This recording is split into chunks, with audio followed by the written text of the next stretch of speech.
The cabin had always been my quiet place, tucked deep in the pines, far from noise, opinions, and assumptions. No one up here cared who you were or what you'd done, only whether you respected the land. I'd built the place myself years ago with my own hands, a project meant to keep my mind steady after a lifetime of command. Most weekends I came alone. This one was no different, or so I thought. Late afternoon sunlight filtered through the trees as I stacked firewood outside. The air smelled of sap and damp earth. I was dressed simply, faded jeans, boots, and an old gray hoodie with the sleeves pushed up. Nothing about me looked remarkable. Just another older man with broad shoulders and a calm face shaped by years outdoors. That's when I heard it, a sharp gasp. I turned to see a boy, maybe 12 or 13, standing at the edge of the clearing. He had a bike beside him and wide eyes locked onto me as if he'd stumbled upon something dangerous. His helmet hung loose, forgotten. "Hey there," I said gently, raising one hand so he wouldn't startle. "You lost?" He didn't answer. He just stared. At my scars, maybe, or the old military tattoo on my forearm that I'd forgotten was visible. Without another word, he dropped his bike and bolted back down the trail. I sighed. 10 minutes later, the sound of sirens cut through the forest. I knew then exactly what had happened. 2 police vehicles pulled up near the cabin, lights flashing against the trees. A woman stormed out of the passenger seat before the engines even shut off. Perfect posture, expensive jacket, phone clutched tightly in her hand. "That's him!" she shouted, pointing straight at me. "That man was lurking near my son." I stayed still, hands visible, calm. Years of discipline don't fade. One officer approached cautiously. "Sir, we received a call about suspicious behavior. Mind telling me what's going on?" Before I could answer, the woman, Karen if I had to guess, cut in. "My son saw him staring at him, out here alone. Who even lives in a place like this?" The officer nodded, but his eyes drifted to the small plaque nailed beside my door. It wasn't flashy, just a weathered piece of metal with a name and rank, placed there long ago and never removed. His posture changed instantly. He straightened, eyes widening slightly, then snapped to attention. "Yes, Major General," he said, raising his hand in a crisp salute. The forest went silent. Karen's mouth fell open.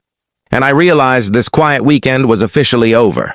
Karen's face drained of color as the officer's salute lingered in the air.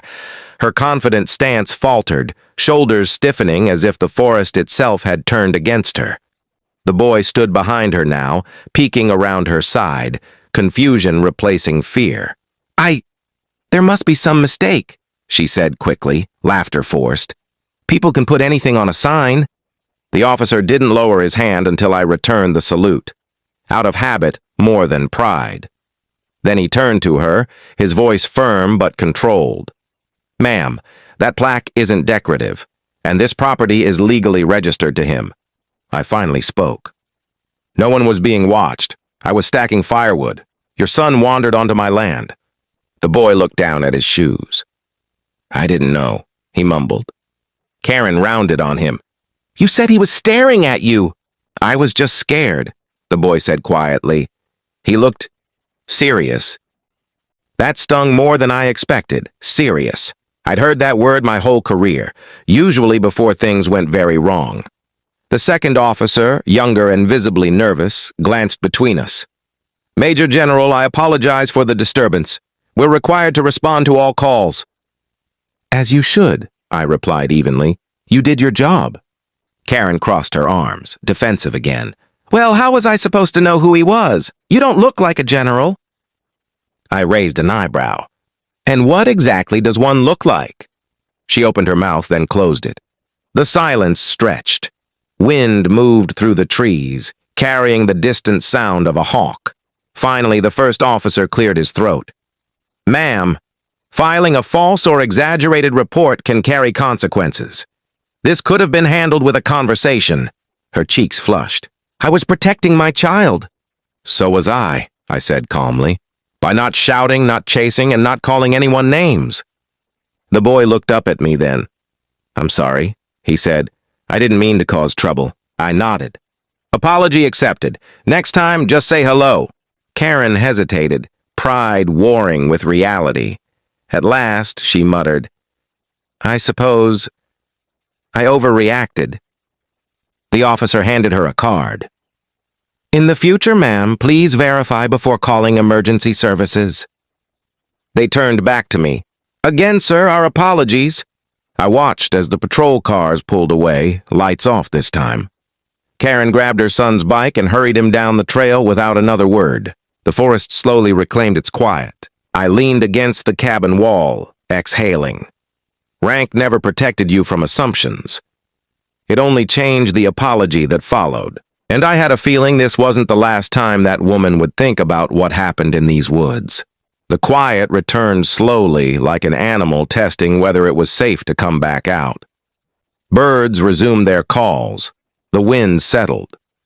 I went back to stacking firewood, though my mind wasn't on the task anymore. Incidents like that followed me my entire life. Not the police. Those I understood. But the assumptions. People saw size, silence, scars. They filled in the rest with fear. The uniform used to act as armor against that. Without it, I was just another man they didn't know how to place. An hour later, as dusk crept in, headlights appeared again on the dirt road. This time, no sirens, one vehicle. I straightened instinctively, though I already knew who it would be. The same senior officer stepped out, cap tucked under his arm. He walked up slowly, respectful but human now. Major General, he said, off the record. I nodded. Go on. We ran the woman's name. She's made several similar calls, different places, different reasons. I wasn't surprised. Fear, when fed, grows teeth. She wasn't charged, he continued, but she was warned, strongly. That's enough, I said. I don't need punishment, just peace. He hesitated, then smiled faintly. May I ask something, sir? Ask. Why a cabin? With your resume, you could be anywhere. I looked out at the trees, the fading gold light threading through branches. Because out here, I said, no one salutes unless they mean it, and no one cares what you were, only what you do. He nodded, understanding more than his words could say. After a moment, he saluted again, less formal, more personal, then left. Night settled in fully. I lit a lantern and sat on the porch, mug of coffee warming my hands. That's when footsteps crunched softly on gravel. The boy stood there alone this time. I came to say thank you, he said, holding his helmet against his chest, for not being mad. I studied him for a moment, then gestured to the step. Sit. He did, nervous, but determined. My mom gets scared a lot, he admitted. She thinks the world's full of bad people. The world's full of people, I corrected. Some good, some bad, most just misunderstood. He nodded slowly. Are you really a general? Was, I said. Ranks end, choices don't. He smiled at that. When he left, the forest felt different. Lighter, like something had shifted. Not just for him, but for me, too. Sometimes leadership doesn't look like command. Sometimes it looks like staying calm when someone expects you not to. Morning came quietly, mist hanging low between the trees like a held breath. I woke early, as I always did, brewed coffee, and stepped onto the porch. The events of the day before lingered, but they no longer felt heavy. Instead, they felt resolved, like a lesson completed rather than a conflict unfinished. Around mid-morning, a familiar car eased up the dirt road. Not a patrol vehicle this time, just a sedan. Keran stepped out slowly, her movements cautious, rehearsed. No phone in her hand, no sharp words ready to fire. Her son followed, hands in his pockets, eyes hopeful. I stayed where I was. She cleared her throat. I wanted to apologize properly. I nodded once, giving her space to continue. I panicked, she said. I judged without understanding, and I taught my son to do the same. She glanced at him, then back at me. That wasn't fair to you. It wasn't easy for her to say that, I could tell. Pride doesn't step aside quietly. I accept your apology, I said, but what matters more is what he learns from it. She smiled faintly. That's why we're here. The boy stepped forward. I told my friends about you, he said. Not about the police, about how you stayed calm. My teacher says that's real strength. That surprised me. Keran reached into her bag and pulled out a small envelope. The officer suggested I write this. It's a statement withdrawing the complaint and a letter acknowledging misuse of emergency services. I waved it away. That's between you and them. She looked relieved and humbled. Before leaving, she paused. You really don't act like I imagined someone with your rank would. I smiled slightly. Then imagine better leaders. They left shortly after, the boy giving a small wave from the car window.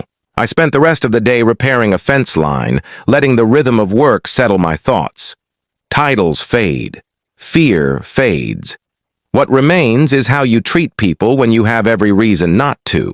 That evening, as the sun dipped low, I noticed something new at the trailhead. A small wooden sign, freshly placed.